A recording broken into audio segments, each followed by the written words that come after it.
If you manage to get a direct flight from Melbourne, Australia to Columbus, which does not exist, by the way, it would take roughly 20 hours, 16 minutes to do that trip. Now, that's takeoff to touchdown, easily settling the argument of who took the longest path to be a Buckeye. Two Ohio State punters grew up down under, within a kilometer of each other, in fact, and now they're part of an Aussie revolution in American football.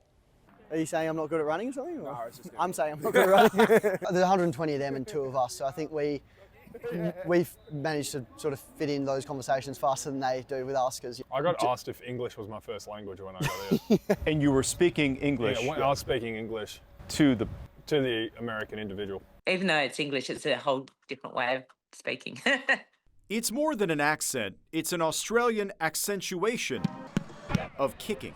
I mean, since I could walk when I was about 3, I started kicking a ball. Here, kicking the ball is the gold standard. If you live in Melbourne, Australia, you're kicking a ball from the moment you can stand up. Hundreds of players have punted a football for the Buckeyes, and overwhelmingly, they've been American kids. But now the Bucks are on a run of Australian adults, from Cameron Johnston and Jesse Mirko, now to 24-year-old Joe McGuire and 21-year-old Nick McLarty, recruited to Columbus after taking far different paths. I didn't watch my first game until the Philly lost in 23. So you watched your first American football game 2 years ago? Correct. I don't understand the game. I really need to do better. But it was fun to watch. I'm a bit of a dreamer, and he's a very determined child, so you probably picked that up about him. McLarty came up through Aussie rules football and then learning punting from former Chargers All-Pro Darren Bennett.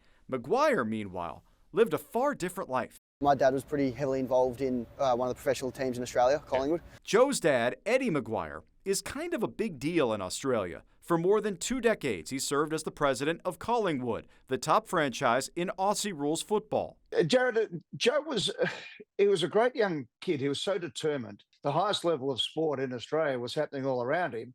And then for good measure, I was hosting everything else as well on television. That's right. I say they need to have a really good hard look at this, and I'm putting it on the record. Eddie's worked as a sportscaster and commentator on national TV in Australia since his teenage days. Hello everyone, welcome to the Millionaire Hot Seat tonight.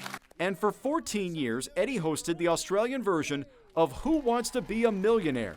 But these days, it's Joe's success in America that he loves to talk about most. Last year, McGuire won the punting job, averaging better than 42 yards per punt, and the family was there the night the Aussies reached the top of American football. And he was basically the last Buckeye to actually hold the ball to win the championship. After we won the championship, my wife and I were at the airport to fly back to Ohio, and people came up and they're all dressed in all the kit, and I said, "Oh, congratulations, that was great." And I said, "Oh, where are you from?" I said, "Oh, from Melbourne, Australia." I said, "So's our punter, Joe McGuire. He did really good yesterday." This year, Joe and Nick will again compete for the punting job, but they are bonded by their shared paths and their unique language. But then there's also a bunch of words that we don't realise are Australian.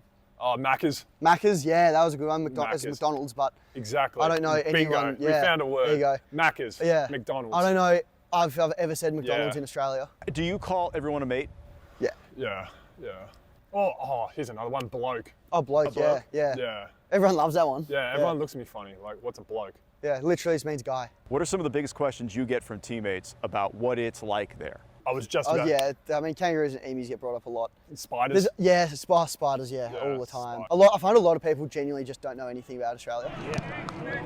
You step into Ohio State and sort of greatness is sort of drilled into you, like that is what's expected. Like, we don't settle for anything less. And, that sort of becomes the expectation. We don't come here to lose games, and we come here to win national championships, and that's sort of expected, I guess.